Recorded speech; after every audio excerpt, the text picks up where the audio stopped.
the Senate Intelligence Committee convened a 3-hour confirmation hearing for Tulsi Gabbard, Donald Trump's nominee for National Security Director. The hearing, fraught with tension, centered on Gabbard's unorthodox views on foreign policy and her past statements, which several senators deemed disqualifying for the position. Gabbard, a former congresswoman and Hawaii Army National Guard member, faced relentless questioning from skeptical senators, particularly regarding her past judgments and associations. The core of the senators' concerns revolved around Gabbard's perceived soft stance on foreign adversaries. Her past comments suggesting that Russia's invasion of Ukraine was a response to legitimate security concerns elicited strong criticism. Senator Michael Bennet directly confronted Gabbard about a tweet she posted shortly after the invasion began, stating that the conflict could have been avoided if the Biden administration and NATO had acknowledged Russia's security concerns. This statement, and others like it, were presented as evidence of a fundamental disagreement with the established consensus within the U.S. intelligence community regarding Russian aggression.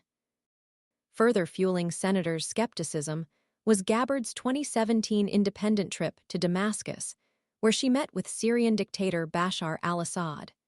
This meeting, along with reports of potential contacts with Hezbollah operatives during the same trip, raised serious concerns about Gabbard's judgment and potential vulnerability to foreign influence.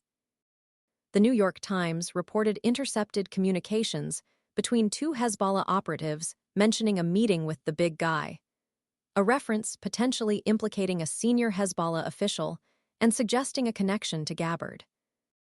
A source familiar with discussions among senior intelligence officials, speaking to The Guardian, expressed grave concerns, stating that Gabbard's past actions demonstrated a lack of shared values and sympathies with the intelligence community, rendering her historically unfit for the position. The senator's scrutiny also extended to Gabbard's views on Edward Snowden. While admitting Snowden broke the law, Gabbard repeatedly refused to label him a traitor, a point of contention that ignited heated exchanges with Democratic senators. This refusal, combined with her past advocacy for limiting electronic surveillance through measures like the FISA Section 702 law, further solidified the senator's doubts about her suitability.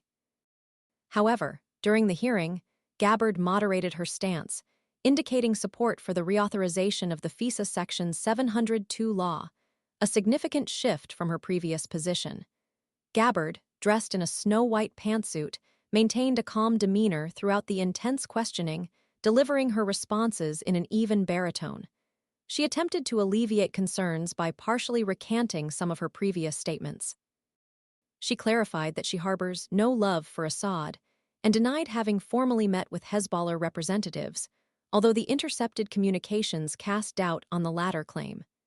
The senators, however, remained unconvinced, highlighting inconsistencies between her past statements and the values and priorities of the U.S. intelligence community. The confirmation vote, therefore, remained uncertain, hanging precariously on the senator's assessment of her fitness to lead the nation's intelligence apparatus given these unresolved concerns. The leaked information and her past statements painted a picture of a nominee whose views and associations might compromise national security and the integrity of the intelligence community.